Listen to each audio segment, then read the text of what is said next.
Pwede naman palitan lang. Magsasabi pang nang nakaka-offend sa mga staff. Grabe talaga. Nilalakasan pa boses. Di na lang pinalitan ng pa-secret. Nakausap ko nga si Mayora. Talaga? Over the phone. Oh, Yes. ay. Oo. Oh. Sabi ko sa kanya, Dahil ikaw daw yung nakausap ni Baron, nagtatanong sila. hindi ako nabuntis ni Baron na. Ha? I already have 5 kids. Okay? Kilala mo daw ba yung actress na pinag-uusapang ina ng panganay ni Baron Geisler? Kilala ko. Oh? Sino, Nay? Speaking of Janela, te, bigla ko tuloy Oh. naalala. Oh. Hello mga ka-update, ito po ang inyong mga link. Ito ba si Mama Loy? Si Tita Jet! Ba yan? Parang inintay mo talagang Romolyo yung camera, Nay. Bago mo naman yung pinakawala. Huwag ka loka.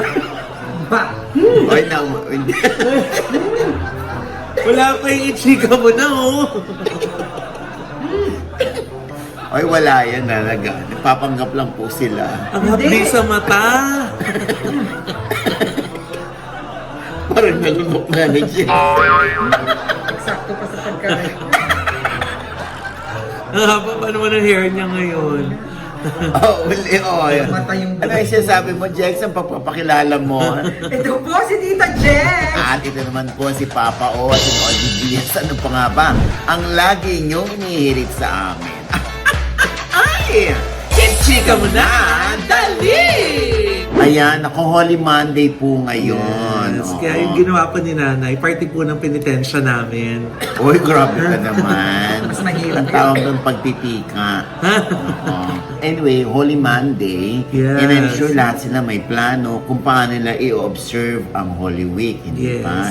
Yung iba ay nasa bahay lang, nagpapahinga. Yung iba nagbibisita iglesia. Yung iba naman ay nagbabakasyon, sinasamantala yung wala silang pasok sa school Yes. at sa opisina, no? Kanya-kanya naman yan di ba?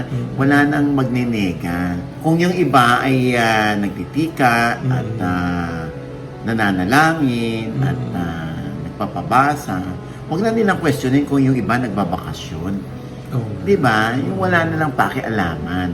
Ang pakialaman natin yung ating sarili. Yes. Oo, kung paano natin ino-observe ang Holy Week. Katulad nito, nasabi ni Mayor Nina Jose ng Bayambang Pangasinan. Oo, na-viral ang kanyang pag-akyat sa podium at pagsasalita at yung paghahanap niya ng mic na mabango. Paano nangyari yan? Eto. Poka, can I change the mic? There's bad breath here. Sorry, mabaho talaga yung mic. Sorry, I can't. Baho. It's amoy maasim. Sorry. Ayan. Ano masasabi mo doon? Ang masasabi ko lang dun, Nay, hindi pa niya na-experience yung sa'yo. Siya, mas magre-react siya.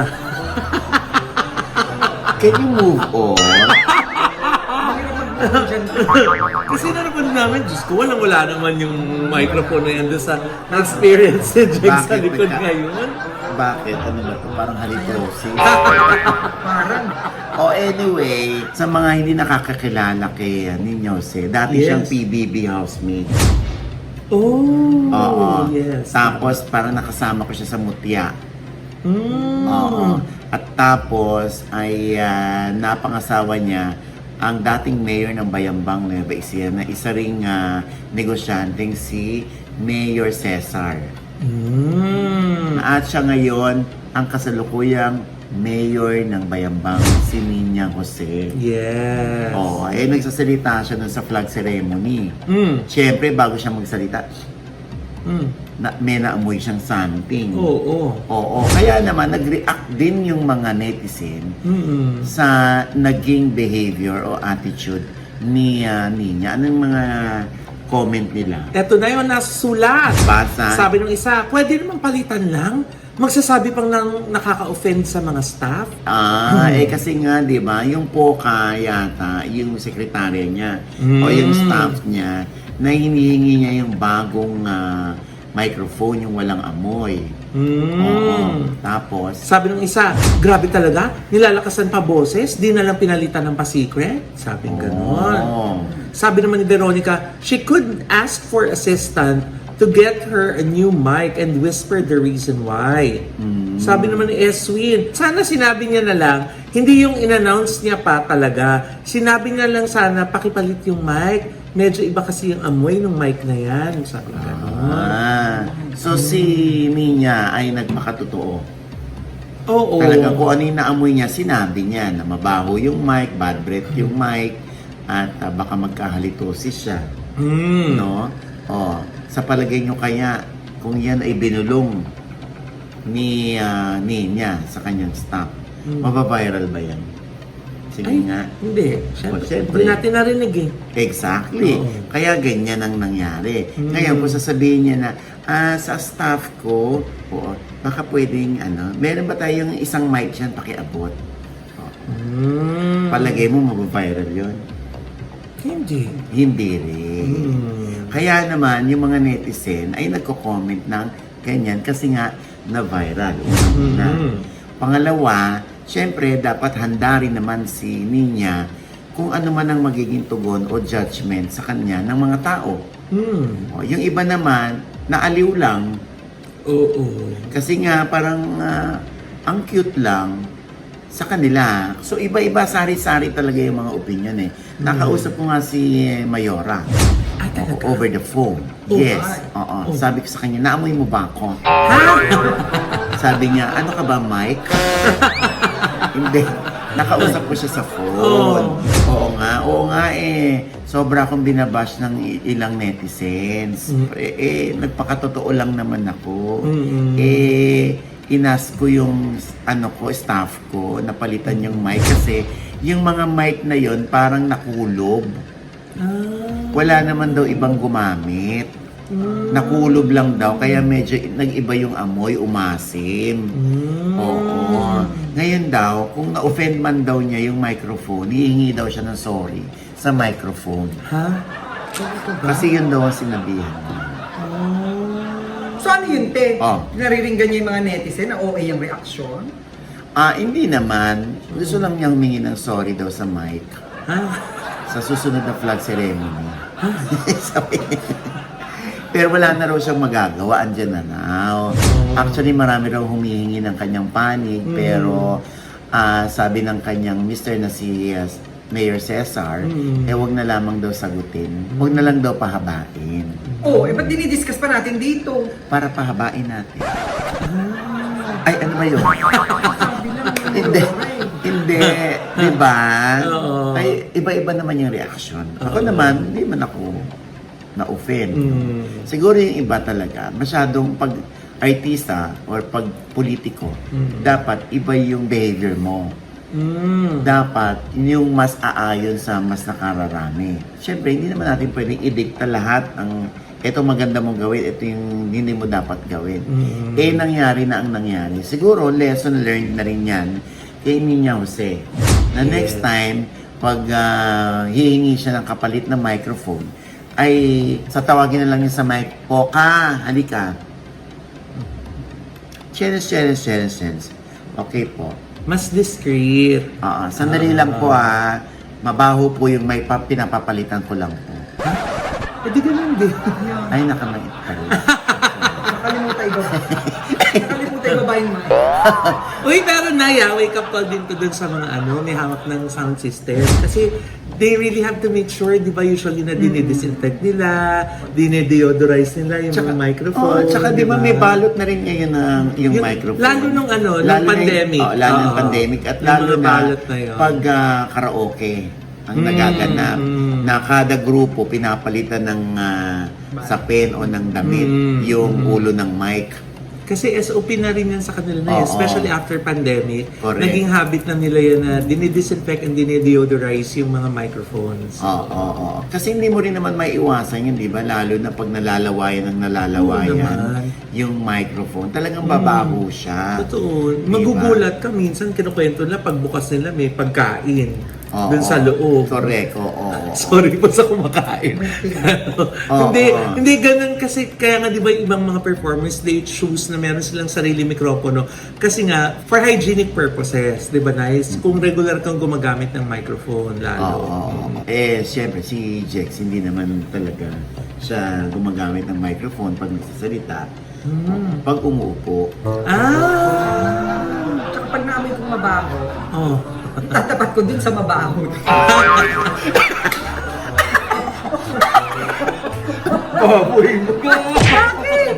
Naamoy kong mabaho, tatapat ko dun sa mabaho, maglaban ng skin. Para yun sa Thai. Parang pag naamoy ka, Oy. mabaho ka. Dito ka sa mabaho. Ang haba ng diskusyon natin, pero may napulot ba kayo?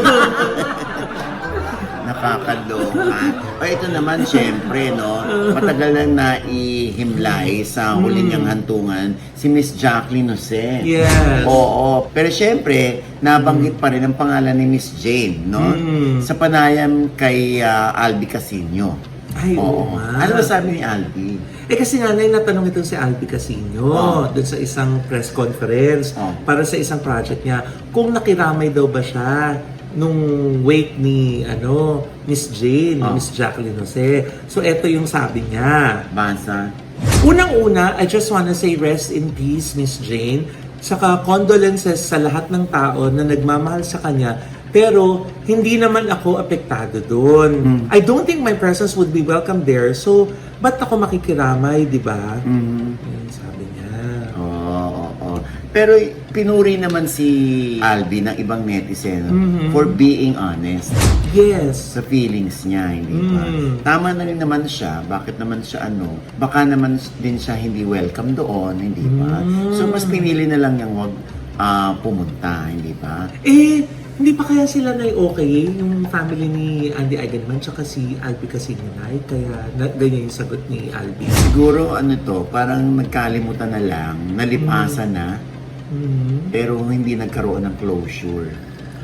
Oo. Kasi kung matatandaan natin, si Albi yung pinagbibintangan na tatay ni Ellie, na eventually, si Jake Ayers ito pala ang ama. Pero siguro kaya ganun lamang yung reaksyon ni Albi. Baka rin hanggang ngayon hindi pa rin niya makalimutan. Nasa dibdib pa rin niya na nung araw na bugbog siya ng ilang kaibigan ni Andy, hindi ba? Na-issue yun Oo, ayan Kaya baka din nagkaroon ng konklusyon ng ibang netizen na hindi masisi rin si Albi.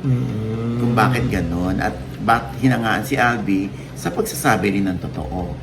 Pero bago natin makalimutan nakiramay din si Albi. Oo, di ba? Pero syempre wala na yun sa kanya. Siguro may nagtanong lang. Kaya naalala na naman niya. Anyway, past is past. Yeah.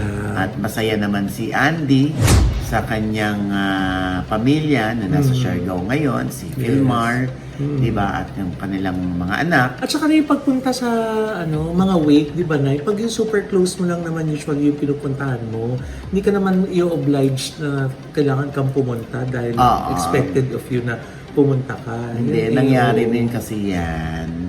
Yung kay Albi kasi natanong siya.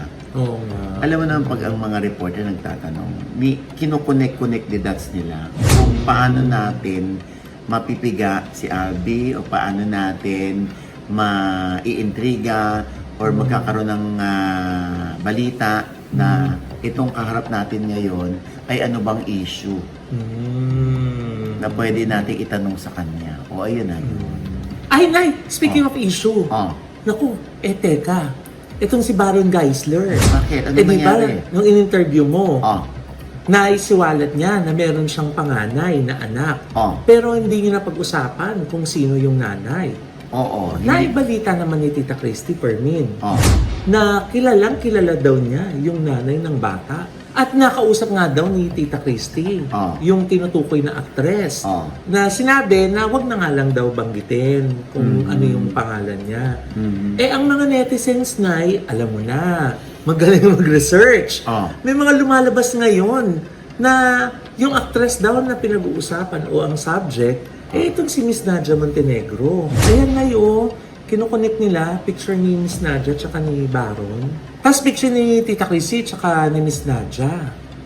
Ay, syempre yung mga netizens, dahil ikaw daw yung nakausap ni Baron, nagtatanong sila. Hindi ako nabuntis ni Baron, ha? Ha? I already have 5 kids. Okay? Hindi na.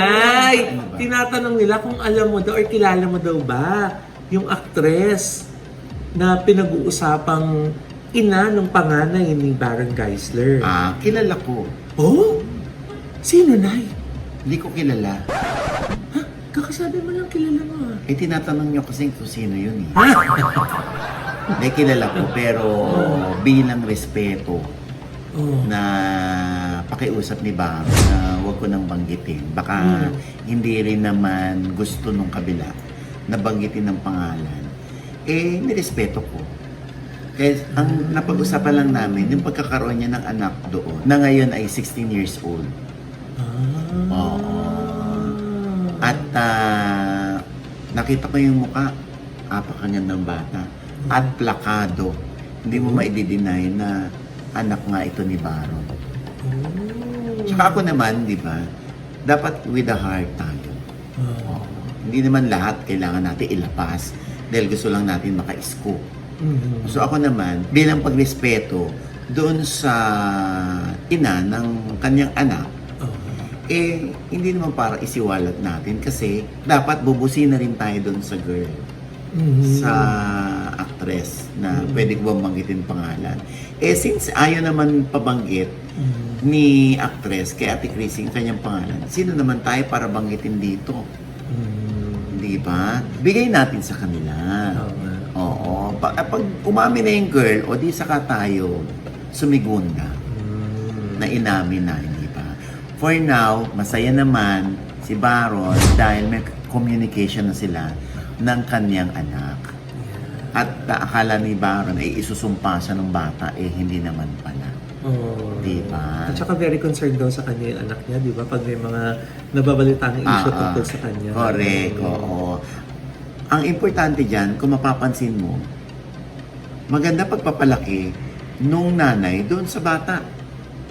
Kasi hindi niya na-hate yung tatay niya. Si Baron, di ba? Tama. Oo. Parang si ano yan eh, si Janela Salvador.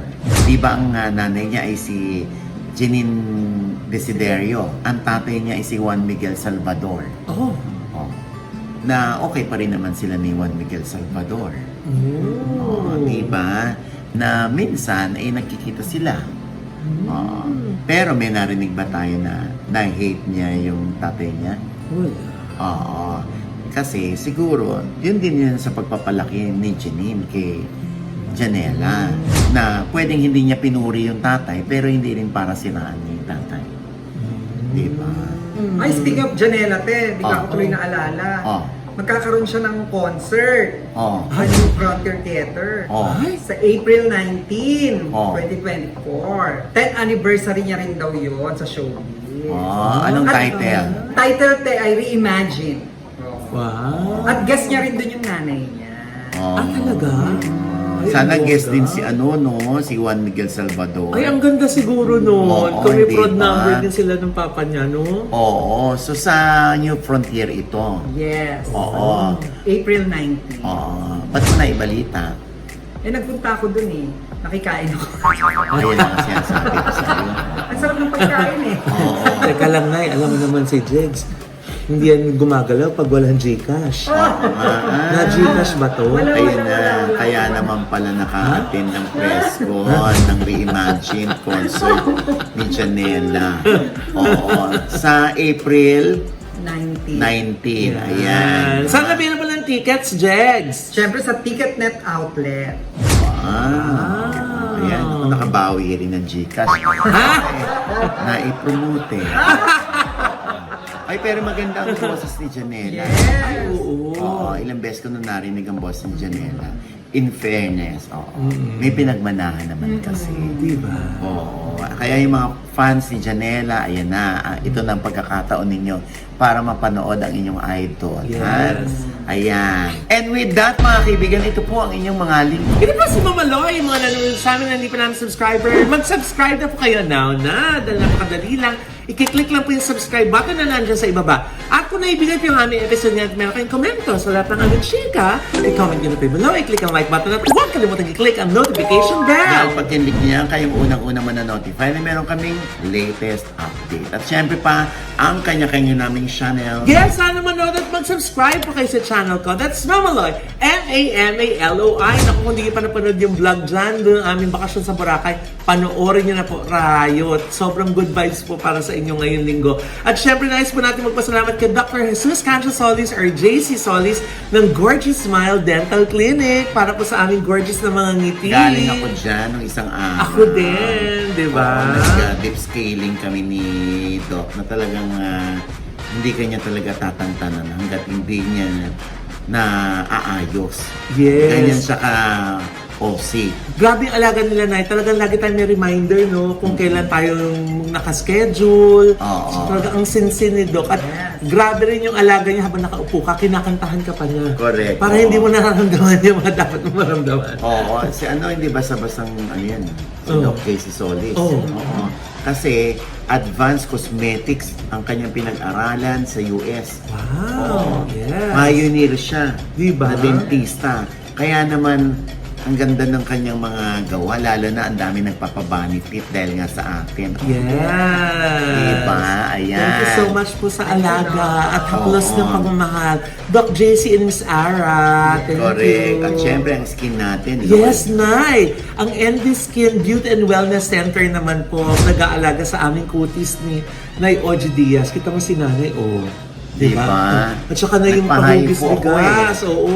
Kaya kita niyo mas kantong-kanto ngayon yung yung panga ni Nanay, lalong na-in-love si Mami Sol. Oo nga, tsaka Diyan na-in-love si Mami Sol eh. Sa Mali- square jaw mo. Maliit na bagay. Ha? So, ito nga, nagpa-oxygen therapy ako. Oh. Oo, ayan. Oo, diba? Diba? Ang fresh. Ang ganda. Pati yung ano nila, sa tummy. Yes, Nay. Oo, gumagano. Yung Sparta. Yung parang nag-exercise ka na pero hindi mo na kailangan mag-exercise. Di ba? Sparta Envy. Yes! Oo. At saka yung ating drip dyan, Nay. Di ba? Oo. Para lalong lumambot ang ating cuties at saka ang ating health ng mga vitamins. Correct. Di ba? Ayan na. Ang dami nga nagpupunta dyan dahil narinig sa atin. Opo. Napanood. Kaya yung mga taga-US, taga-Canada, nagpupunta dyan. At hindi tayo na napapahiya. Oo Satisfied naman. yung mga Correct. clients, di ba, Nay? Nung May nasubukan mahusay nila. si Miss D. Si Miss Paula. At syempre, ang may-ari, si Sir Angelo Dominguez. Ayan. Thank you so much, and the experience niyo po, kakaiba, promise. Correct. At syempre, gusto kong pasalamatan ang Verde View. Yan. Yes. Verde View Restaurant dyan sa may Tagaytay, malapit sa Alfonso. Ha? ang sarap. Napakasarap ng mga pagkain dyan. Ano? Grabe. Oo. Si Tita Vivian ang may-ari niyan. Oo. At syempre pa, ang The Crave Racing Table. Yes. Ayan. Kung saan yung mga, ito muna yung panimula bago mag-main course. Oo, ang ganda ng kanilang mga ayos, no?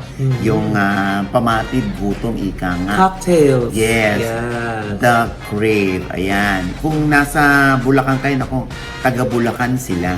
Pero they can service anywhere in Yes, Luzon. anywhere. Nakapunta nga ng Tagaytay, hindi ba? Yes. Oo, ayan. Maraming salamat sa The Crave Racing Table. At syempre pa, ang nagbigay sa atin ng cake. Ang Cafe 1023 ni Miss L.A. Thank you. Galing kami dyan. Diyos ko, ang daming tao. Diba? Sa Imus, Cavite po yan. Yan po yung dagsa ang mga tao dyan. Aesthetic Grabe eh. pala. Oo, ha? Oo. At natikman ko yung kanilang scampi na pasta. Masarap. Diba? Oo, in fairness. Thank you so much, LA. At syempre, ang daming events na pwede nyong iganap dyan. At ang yaman-yaman sa parking. Yun ang importante. At syempre pa, Jegs. At sa Tita Jags channel, may bago po akong vlog dyan. Panoorin nyo po. At pasalamatan ko lang ang iconic star for my hair, ang skin perfect na nag-plan siya ng aking mukha, mga lukot. Ay, wow. Sabihin mo na botox. Ayan na nga, nag-botox at nag-thread sa Nag-threads. akin. Kita ko kanina Skin eh. perfect na pareha silang nasa Robinson's Magnolia. Ayan. At again, Transition PH, thank you po. Ayan. At syempre pa ang aking panayam kay Miggy Jimenez. Yes, ang batang napakahusay magsalita. Grabe yung mga comments sa kanya ha. Na-shock sila sa revelation ni Miggy Jimenez. Yes. Yung napakahusay na aktor sa senior high. Oo, panoorin nyo sa OGDS Inspires, no? At syempre, ang OGDS Showbiz Update ay meron po fan page din. Yes. Oo. At sa Spotify at sa Apple Podcast, andun na rin kami, ha? Ang aking mag-iina naman sa YouTube channel, ha? Paki-subscribe po, Erin Diaz, Mira TV, at Mami Soul. Yes. Ayan, ha? At syempre, ito pa rin po ang inyong lingkod, Papa Osin Only Diaz, na laging nagsasabi at nagpapaalala sa inyo na sa tuwing gigising po tayo tuwing umaga, wag na wag po tayong makakalimot na magpasalamat sa Panginoon dahil tayo kanyang ginising. Ibig sabihin, may mission pa rin po tayo sa buhay. Sabay sabing, Every kissing is a blessing. At ano pa nga ba ang lagi niyong inihilit sa amin? Ha? Wala na. May halak! Chika mo na! Dali! Grabe, biglang humaba yung hair mo, no, Oo Jex? nga, No? nagka-Gcash na, Oo. ha? Alam mo, at least naman, nung humaba ang hair niya, at least, di ba, sinabayan niya yung haba ng notes niya. Di ba? Totoo ba? Oo, kabaklang taong haba ng notes. Nagpa-extend din? Ano, noon pa, no? Ah, Excuse me, okay. parang may amoy. Parang may amoy. Kasi nga yung notes mo, eh, mabaho yung